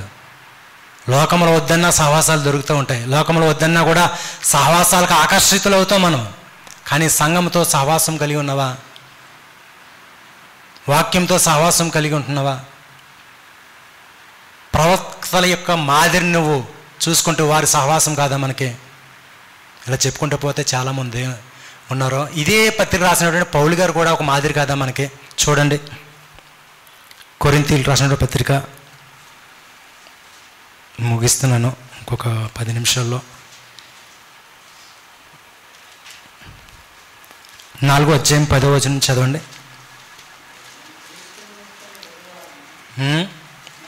అందరూ తీసుకోండి. కొరింథీయులు రాసినటువంటి మొదటి పత్రిక 4వ అధ్యాయము చదవండి, 10వ వచనం. మేము క్రీస్తు నిమిత్తము వేర్రివారము, మీరు క్రీస్తునందు బుద్ధిమంతులు, మేము బలహీనలము, మీరు బలవంతులు. చదవండి, మీరు గనులు, మేము ఘనహీనము. ఈ గడియ వరకు ఆకలి దప్పులు గలవారము, దిగంబరులము, పిడిగుద్దులు తినుచున్నాము, నిలువరమైన నివాసము లేక ఉన్నాము, స్వహస్తములతో పనిచేసి కష్టపడుచున్నాము, నిందింపబడియు దీవించున్నాము, హింసింపబడియు ఓర్చుకొనిచున్నాము, దూషింపబడియు బతిమాలు కొనిచున్నాము, లోకమునకు మురికిగాను అందరికీ పెంటగాను ఇప్పటి వరకు ఎంచబడి ఉన్నాము. ఇది మాదిరి కాదా మనకి? తెస్సలోనికే సంఘం దేన్ని మాదిరి చేసుకుంది? యూదయ సంఘాన్ని మాదిరి చేసుకుంది. మరి నువ్వు దేనికి మాదిరిని చేసుకుంటున్నావు? తల్లి సంఘమే మాదిరి కలిగిన సంఘము. దేవుని చేత ఏర్పాటు చేయబడిన మొదటి సంఘమే మాదిరి సంఘము. ఈ దినం వరకు మేము ఆకలి దప్పులు గలవారము, దిగంబరులము, కష్టించి పని చేస్తున్నాము, రాత్రింబగళ్ళు హింసింపబడుచున్నాము, దూషించబడుచున్నాము, ఓర్చుకొనిచున్నాము. ఇది మాదిరి కాదా? చెప్పండి, ఇది మాదిరి కాదా? దేన్ని మాదిరి చూసుకుంటున్నావు నువ్వు? లోకస్తుల మాదిరా మనకి? లోకంలో ఉన్నటువంటి ఆ డంబమైన జీవితం మాదిరిగా తీసుకుంటున్నావా? జాగ్రత్త. లాస్ ఏంజల్స్లో ఏం జరిగిందో అదే నీ జీవితంలో కూడా జరగచ్చు. మీకు సంగతి తెలుసా? అక్కడ కొన్ని వందల వేల ఇళ్ళు కాలిపోయి అందులో క్రైస్తవుల ఇళ్ళు కూడా ఉన్నాయి. క్రైస్తవుల ఇళ్ళు కూడా ఉన్నాయి. ఆ క్రైస్తవుల ఇళ్ళలో ఉన్నవాడు వాక్యం చేత కట్టబడిన వాడు, కొంతమంది సాక్ష్యాలు విన్నాను చెప్తున్నారు, లైట్గా కన్నీరు కార్చారు, బాధపడలేదు ఎక్కువ. వాళ్ళు ఏం చేస్తున్నారు తెలుసా? మేము రోడ్డు మీద పడిపోయాము, మాకేమీ లేదు, ఇన్సూరెన్స్ కూడా రాదంటే ఇప్పుడు ఇన్సూరెన్స్ చేయించుకున్నారు. ఇంతమందికి ఇన్సూరెన్స్ ఎక్కడ ఇవ్వాలి అని చేతులు ఎత్తేసారు వాళ్ళు. ఇన్సూరెన్స్ కూడా రాదు. ఏమైపోయింది జీవితం? వాళ్ళు దేని మీద ఆధారపడ్డారు? దేనితో సహవాసం చేశారు? డంబమైన జీవితం సహవాసం చేశారు. ఈరోజు కన్నీరు మిగిలింది వాళ్ళకి. ఇంకొక అడుగు ముందు వేసి ఏమవుతుందో తెలుసా అనుకున్నాను నేను. వీళ్ళని దీన్ని తట్టుకోలేక ఆ లోకంలో ఇంకా ధనవంతులతో సహవాసం లేక, ధనవంతులతో కొంచెం సిగ్గుపడి వాళ్ళతో పోటీ పడలేక వీళ్ళు ఆత్మహత్యలు చేసుకుంటారు. ఎందుకంటే వీళ్ళ హృదయంలో వాక్యం లేదు. పౌలు గారిని మాదిరిని చేసుకుందాం. వాక్యంతో సహవాసం చేస్తూ ప్రతికూల పరిస్థితులు వచ్చాయి, వాక్యాన్ని చేర్చుకున్నారు, వాక్యంతో సహవాసం చేస్తారు, వాక్యాన్ని అభినందించారు వాళ్ళు. ఇన్ని చేసిన సంఘాన్ని దేవుడు వట్టిగా వదులుతాడా? ఇంత ప్రయాసపడిన సంఘాన్ని దేవుడు వట్టి చేతులతో వదులుతాడా? ఎందుకు ఇంత ప్రయాసపడుతున్నారు వీళ్ళు? ఎందుకు ఇంత ప్రయాసపడుతూ తమకున్నటువంటి హక్కుల్ని కూడా వదిలేసుకుని, సమాజంలో తమకు రావాల్సినటువంటి ఆ హక్కుల్ని, లేకపోతే తమకు రావాల్సినటువంటి ఆ గవర్నమెంట్ దగ్గర నుంచి రావాల్సినటువంటి అన్నీ కూడా వదిలేసుకుని ఎందుకు వాక్యంతో సహవాసం చేస్తున్నారు? ఎన్ని ప్రతిఘటనలు ఎదురైనప్పటికీ కూడా ముందుకే వెళ్ళారు. ఏం కనబడ్డది వీళ్ళకంటే పౌలు గారు చెప్తున్నారు, చూడండి, మరలా అక్కడికే వచ్చండి. 2వ అధ్యాయము 18వ వచనం చదవండి.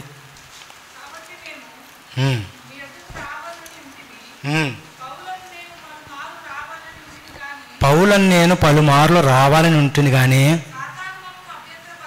సాతాను మమ్మల్ని చాలు ఎంతగా ప్రయాసపడుతూ ఎంతగా ముందుకు వెళ్తూ ఉంటే అక్కడ ఏదో కనబడుతుంది అనుకున్నాం, కానీ ఏం చేసిందంట, మరలా సాతాను అక్కడే మనం అక్కడే ఉండాలి. అభ్యంతరం సాతాను ఏం చేసిందంట, అభ్యంతరపరిచిందంట మరలా వేరే ప్రాంతానికి వెళ్ళడానికి. అని ముందు ఎన్ని పరిస్థితులు ఎదురైనప్పుడు కూడా, శ్రమలు, హింసలు, విపరీతాలు, కష్టాలు, కన్నీళ్ళు ఇన్ని ఎదురైనప్పుడు కూడా ముందుకు వెళ్తుంటే, ఏదో రకంగా ముందుకు వెళ్తుంటే సాతాను ఏం చేశాడంట, ఆటంకపరిచాడా? అభ్యంతరపరిచాడు. ప్రయాణం ముందుకు వెళ్లకుండా అభ్యంతరపరిచాడు. ఈరోజు సాతాను ఉన్నది అనే ప్రమాదం కంటే కూడా సాతాను యొక్క శక్తుల్ని, సాతాను యొక్క ఉనికిని తెలుసుకోకపోవడం చాలా ప్రమాదం. సాతాను ఉంది, ఒక మాటతో అయిపోయింది. సాతాను యొక్క శక్తులను తెలుసుకుంటున్నావా? సాతాను ఎక్కడెక్కడ పనిచేస్తున్నాడో ఆ ఉనికి నువ్వు తెలుసుకోగలుగుతున్నావా? పౌలు గారి జీవితంలో సాతాను ఒక అభ్యంతరకరంగా ఉంది. వెళ్ళకూడదు ముందుకి, సువార్త ముందుకు వెళ్ళకూడదు. అనేక మందిని ఆటంకపరుస్తూ వస్తుంది. నీ మీద నా మీద కూడా ఒకనొక రోజున నేరారోపణ చేస్తుంటుంది. అది చూద్దాం, చూడండి. కొరింథీయులకు రాసిన 2వ పత్రిక 3వ వచనం త్వరగా చదవండి, ఒక 5 నిమిషాల టైం ఉంది.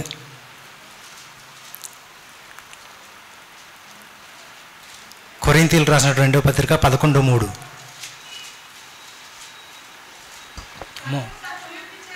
సర్పము తన కుయుక్తి చేత హవ్వను మోసపరిచినట్లు మీ మనస్సులను చెరపబడి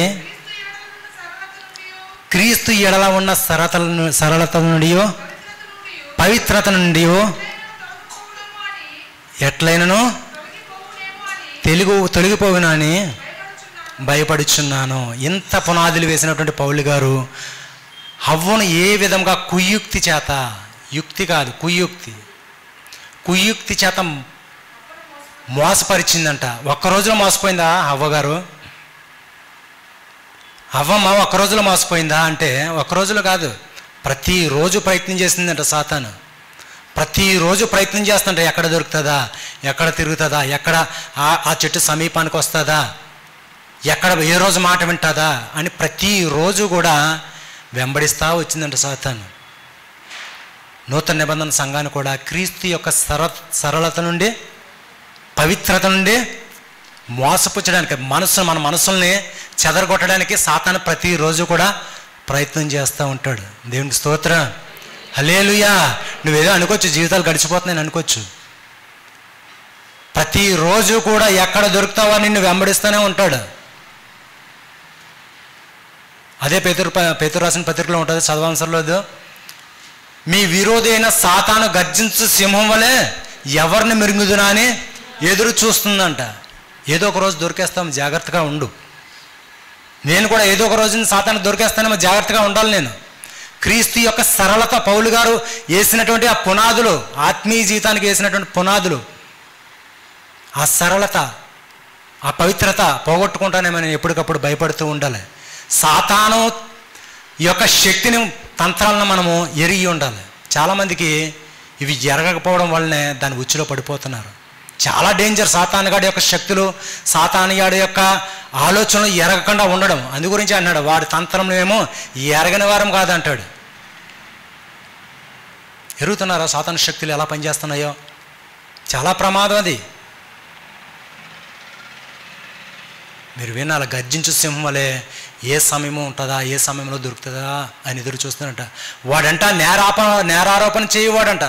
ప్రకటన గ్రంథంలో ఉంటుంది 12వ అధ్యాయంలో, వాడు ఎప్పుడు కూడా మీ మీద నేరారోపణ చేయడానికి, ఇగో వీడు నేరస్తుడు, వీడు నీకు చెందినవాడు కాదు అని చెప్పి నిన్ను తప్పించడానికే ప్రయత్నం చేస్తూ ఉంటాడు సాతాను తంత్రాలు ఇవి. గమనించు, ఇన్ని విధాలుగా ప్రతికూలతలు వస్తాయి. లోకం నుంచే కాదు, ఆఖరికి సాతాన్ నుంచి కూడా నీకు ఎదురు దెబ్బలు తగులుతూ ఉంటాయి. ఇన్ని ఓర్చుకున్న సంఘము, తెస్సలోనికే సంఘము ఏముంటుందో తెలుసా? 20వ వచనం చదువుదాం చూడండి. 19-20 కలిసి చదివామా? ఏలయనగా మా నిరీక్షణ అయినను ఆనందమైనను అతిశయ కిరీటమైన ఏది? మన ప్రభు అయిన యేసు యొక్క రాకడ సమయమున ఆయన ఎదుట మీరే కదా. పౌలు గారికి ఒక నిరీక్షణ ఉంది, ఒక గురితో పరిగెడుతున్నాడు ఆయన. ఒక నిరీక్షణ ఉంది, ఏంటో తెలుసా? ఆనంద కిరీటం నాకు దాచబడ్డది. ఆనంద కిరీటం ఎవరంట? మనమే. అంటాడు కదా, నీతి కిరీటము, అదే తీసే అవసరం లేదు, 2వ తీమోతి పత్రిక 4:8 ఉంటుంది. మంచి పోరాటం కాదు, సరే తీయండి, అది 4:8 చదవండి.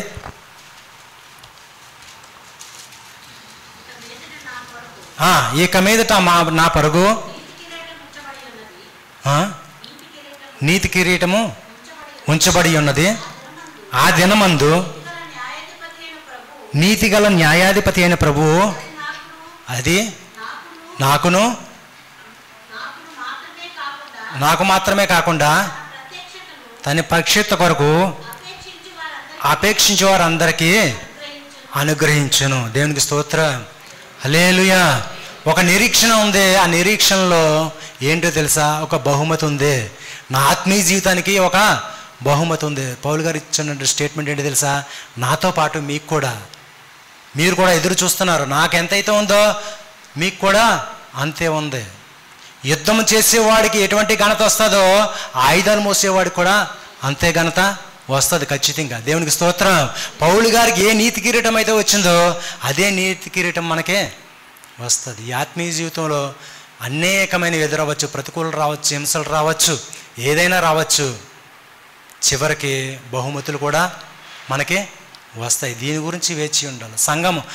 ఈ తెస్సలోనికే సంఘం దీని గురించి వేచి ఉంది. వారు గాలికి ప్రయాసపడుతున్నట్లు ప్రయాసపడతలేదు. ఆనంద కిరీటం ఉందంట. పౌలు గారు చెప్పారు ఈ కిరీటం ఉందని, నీతి కిరీటం ఉందని, అలాగే అక్షయ కిరీటం ఉందని చెప్పి కూడా 9వ వచనంలో 9వ అధ్యాయంలో కనబడుతుంది. ఆ కిరీటం ఎప్పుడు కూడా పాడైపోదు. ఆనంద కిరీటం ఉంది, అక్షయ కిరీటం ఉంది, నీతి కిరీటం ఉంది. పౌలు గారు కూడా చెప్తారు. మరి అది ఆ కిరీటం మర్చిపోయాను నేను. పౌలు గారు కూడా పేతురు గారు కూడా చెప్పారు, మహిమగల కిరీటం ఉంది. ఇన్ని కిరీటాలు ఉన్నాయి. ఈ అన్నిటి కొరకు తెస్సలోనికే సంఘము ప్రయాసపడుతూ ముందుకు వెళ్తుంది. మరి నీ జీవితంలో ఇటువంటి ప్రయాసలు గుండా వెళ్తే బహుమతులు ఉన్నాయన్న విషయాన్ని నువ్వు గుర్తుంచుకోవాలి. ఇలాగ నడవకపోతే బహుమతులు కోల్పోతామని విషయాన్ని కూడా నువ్వు గుర్తుంచుకోవాలి. ఎలా అనుభవించుకుంటున్నావో ఈ తెస్సలోనికే సంఘాన్ని చూసి నీకు నీవు ఎలాగ అనుభవించుకుంటున్నావో ఈ మాటలను, దేవుడు అనుగ్రహించిన వాటిని నువ్వు ఎలాగా వాడుకుంటున్నావో, నీ కొరకు దేవుడు అనేకమైన వాటిని ఏర్పాటు చేశాడు, అనుగ్రహిస్తున్నాడు నీకు. వాటిని వాడుకుంటున్నావా, వదిలేస్తున్నావా? గమనించు. లేచి నిలబడదాం, ప్రార్థన చేసుకుందాము. బహుమతులు ఉన్నాయి. సిద్ధపడదాము. సంగమా, శత్రువుని చూసి భయపడకు.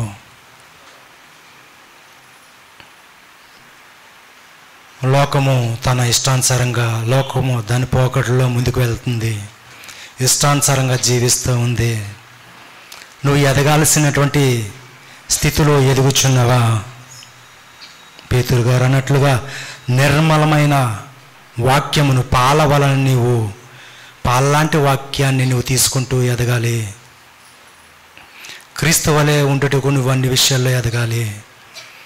ఆత్మలో ఎదిగినట్లు నువ్వు అన్ని విషయాల్లో గాయి వలె ఎదగాలి.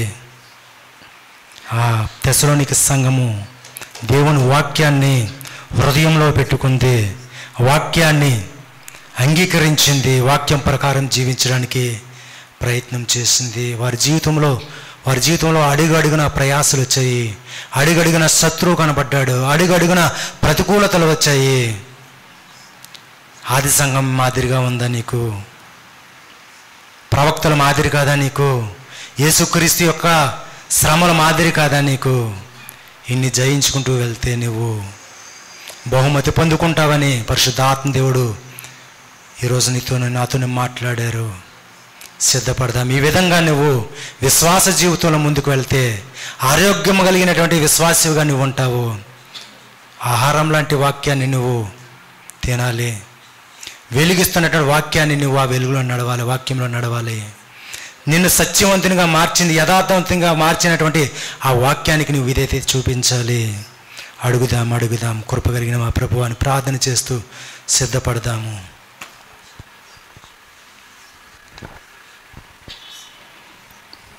ప్రార్థన చేద్దాం. మౌనంగా ఉండొద్దు. మనకు ఇవ్వబడిన వాక్యాన్ని మనం ఏ విధంగా అంగీకరిస్తున్నాం అనేది చాలా ప్రాముఖ్యం. మనకి ఇవ్వబడిన వాక్యాన్ని కొన్నిసార్లు ఇది మనకి కాదు అని మనము విడిచిపెట్టేస్తూ ఉంటాం. కానీ తెస్సలోనికీయులు వారు వాక్యాన్ని అంగీకరించారు, వాక్యానుసారంగా జీవించారు.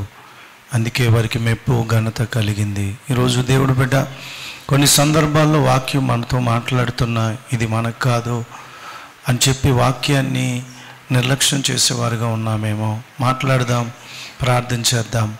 పరిశుద్ధుడైన మా తండ్రి, నీ ఘనమైన నామానికి వందనాలు, స్తోత్రాలు చెల్లిస్తున్నాం. నీ కృపకై వందనాలు అయ్యా తండ్రి. నమ్మకమైన దేవుడవు, నీకు వందనాలు చెల్లిస్తున్నాం. ప్రాముఖ్యంగా ఈ దినాన్ని మీరు మాతో మాట్లాడారు నాయన. పౌలు భక్తుడి ద్వారా అయ్యా తండ్రి చెప్పబడిన మాటలు తెస్సలోనికీయులు అంగీకరించారు ప్రభా. నిజమే, కొన్నిసార్లు మేము వాక్యం విన్నా అంగీకరించే మనస్సు మాలో ఉండట్లేదు. అంగీకరించే మనస్సు మా అందరికీ దయచేయమని యేసు దివ్యనామం నుంచి నీ ప్రార్థన అడుగుతున్నాం తండ్రి, ఆమేన్.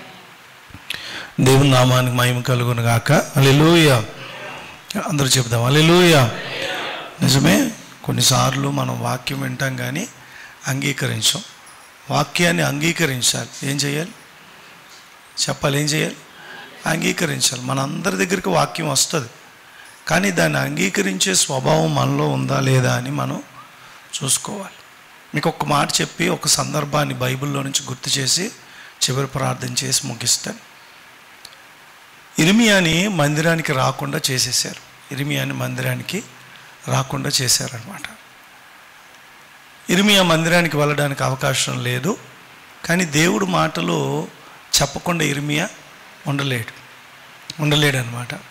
అప్పుడు ఏం చేస్తాడంటే బారాకును పిలిచి యషియా కాలము నుండి యెహోయాకీము కాలం వరకు జరిగిన సంఘటనలన్నీ కూడా నేను నీతో చెప్తాను, నువ్వు రాయి అని చెప్పి అవన్నీ ఒక పుస్తకపు చుట్ట కింద రాయించి నేను మందిరానికి రాలేకపోతున్నాను, మందిరంలో చాలామంది ప్రజలు వస్తున్నారు, వాళ్ళు ఒక ఆచారంతో వెళ్ళిపోతున్నారు తప్ప వారి వాక్యం వాళ్ళ దగ్గర లేదు. కాబట్టి నువ్వు వెళ్ళి నేను చెప్పిన ఈ మాటలు నువ్వు రాసావు కదా, ఈ మాటలన్నిటినీ నువ్వు మందిరంలో ప్రకటన చెయ్యి. అప్పుడైనా ఇశ్రాయేలీలు మారుతారేమో, యూదావారు మారుతారేమో అని చెప్పి ప్రకటన చేసి ఏమండి ఆ ఉత్తరాన్ని రాయించి మందిరానికి పంపిస్తాడు. మందిరంలో ఆ మాటలు విన్న చాలామంది ప్రజలకి దుఃఖం వస్తుంది, పశ్చాత్తాపం కలుగుతూ ఉంటుంది. అప్పుడు సంఘ పెద్దలు ఏమండి మందిరానికి ఉన్న పెద్దలు ఆ మాటలు విని చెప్తారు, ఖచ్చితంగా మేము ఇవి రాజుకి చెప్తాం, ఖచ్చితంగా ఇవి వెళ్ళి మేము రాజుతో చెప్తాం అని అంటారు. చూడండి, ఒకసారి చదువుదామా సందర్భం. మీకు అంగీకరించడం గురించి ఒక్క మాట చెప్పి నేను ప్రార్థన చేస్తాను. ఇర్మియా గ్రంథం తీయండి ఒకసారి. ఇర్మియా గ్రంథం 36 5వ వచనం నుంచి. అన్నీ చెప్పడానికి సమయం లేదు కానీ ఇర్మియా బారూకునకు ఇలాగూ ఆజ్ఞ ఇచ్చాను, నేను యెహోవా మందిరంలోనికి రాకుండా నిర్బంధించబడి తిని, కాబట్టి నువ్వు వెళ్ళి ఉపవాస దినమున, చూడండి, యెహోవా మందిరంలో ప్రజలు వినబడినట్లు నేను చెప్పగా నీవు పుస్తకములో రాసిన యెహోవా మాటలన్నీ చదివి వినిపించుము. తమ పట్టణములో నుండి వచ్చు యోధా జనులందరికీ వినబడినట్లుగా చదివి వినిపించవలెను. ఒకవేళ వారి విన్నపములు యెహోవా దృష్టికి అనుకూలమగునేమో, ఒకవేళ వారు తమ చెడు మార్గమును విడుతురేమో, నిజము ఈ ప్రజల మీదకి ఉగ్రతయు మహాకోపమును వచ్చునని యెహోవా ప్రకటించుచున్నాడు అని చెప్పాడు. అప్పుడు ఈ మాటలన్నీ తీసుకెళ్ళి మందిరంలో వినిపించారు. చాలామంది భయపడ్డారు, చాలామంది ఏడుస్తూ, మీరు గమనించండి, దేవుడి సన్నిధిలో ఏడవడానికి ఇష్టపడ్డారు. ఉపవాసాన్ని చాటించారు. నా వైపు చూడండి, ఉపవాసాన్ని చాటించారు. సంఘ పెద్దలు అంటే మందిరం మీద ఉన్న అధికారులు, మీరు గమనించండి, 11 నుంచి చదివితే అక్కడ అధికారులు కనపడతారు. ప్రధానులు, అధికారులు అందరూ కూర్చుని ఈ మాటలు విని భయపడ్డారు. భయపడ్డప్పుడు వీళ్ళందరూ తీసుకెళ్ళి రాజుతో ఆ మాటలు చెబుతామని అన్నారు. రాజు కూర్చున్నప్పుడు, చలి కాగుతున్నప్పుడు, చలికాలం అది, ఏమని ఈ మాటలన్నీ వినిపించారు. జనాలందరూ భయపడుతున్నారు. ఈ మాటలు అసలు నీకు ఎవరు చెప్పారు అని అడుగుతారు ఈయన్ని.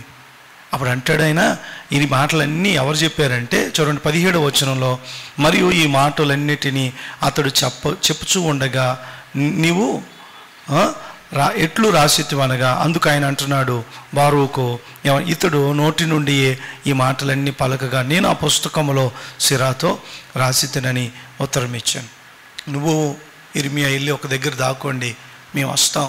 ఏమంటే గొప్ప పశ్చాత్తాపం కలుగుతున్న సందర్భంలో రాజుకి భయం లేదు. 4 పుట్టలంటే 4 పేపర్లు విన్నాడంట. మిగతావన్నీ ఏం చేశాడు? చాకుతో కోసి ఆ మంటలో పాడేశాడు.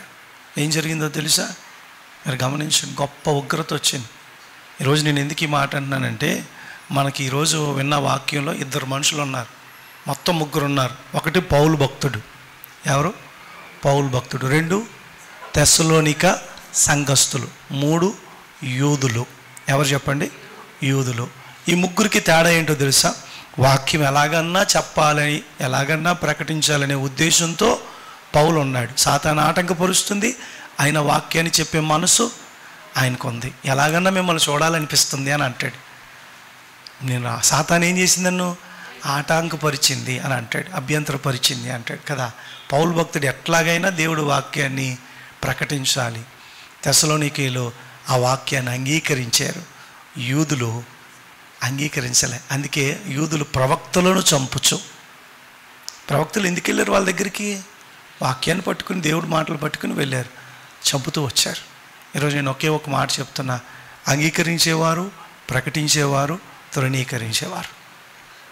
3 ఉన్నారు ఆ వాక్యాలు. అంగీకరించేవారు, ప్రకటించేవారు, అంగీకరించేవారు, తృణీకరించేవారు. నువ్వు ఏ గుంపులో ఉన్నావు?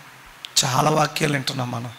ఏ గుంపులో ఉన్నావు? మొన్న ఒక పాస్టర్ గారితో మాట్లాడుతుంటే ఆయన చెప్పిన మాట మీకు చెప్పి ముగిస్తాను నేను. దేవుడి సన్నిధిలో ఒక ఆయన సంఘ పెద్ద లాంటి వాడు. నేను పూర్తిగా చెప్పలేను కానీ ఒక మాట మాత్రం మీకు చెప్పి ముగిస్తాను. వ్యభిచారం అనే పాపంలో చిక్కబడ్డాడంట. ఏ పాపంలో? అని డైరెక్ట్గా దొరికేస్తే ఆ ఊరోళ్ళందరూ కొట్టారు. అక్కడితో అయిపోయింది అని అనుకున్నారు. దేవుడు మాట వింటున్న మనకి ఏముండాలి? భయం ఉండాలి. వింటున్నాం, చదువుతున్నాం, మనం అదే పాపం చేస్తే శిక్ష చాలా ఘోరంగా ఉంటుంది. గుర్తుపెట్టుకోండి. కరెక్ట్గా దొరికిన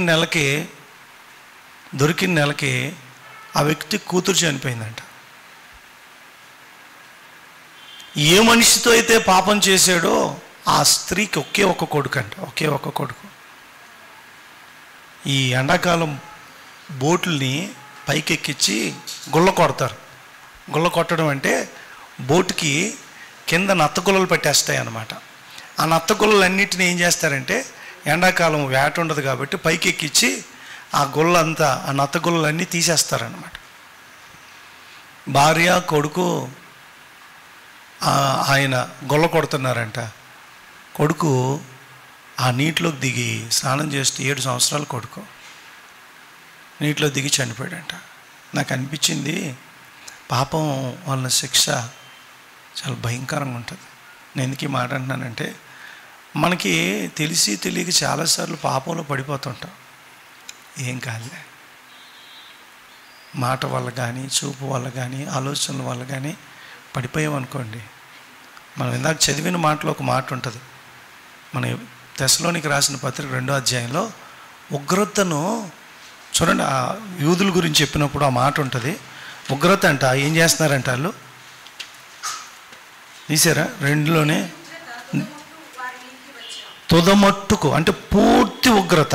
ఏంటి చెప్పాలి? ఏంటి పూర్తి ఉగ్రత, తుదమట్టుకు ఉగ్రత, తుదమట్టుకు వారి మీదకి వస్తే ఎలా ఉంటుంది? మొత్తం ఉగ్రత. ఎందుకో తెలుసు, వాక్యాన్ని విని కూడా అంగీకరించే మనసు వారికి. ఈరోజు మీరు వాక్యాన్ని ఎలాగ వింటున్నారో, ఎలాగ అంగీకరిస్తున్నారో, ఎవరికి వారి మనల్ని మనము పరీక్షించుకుందాం. అట్టి కృప దేవుడు మనకి దయచేయును గాక.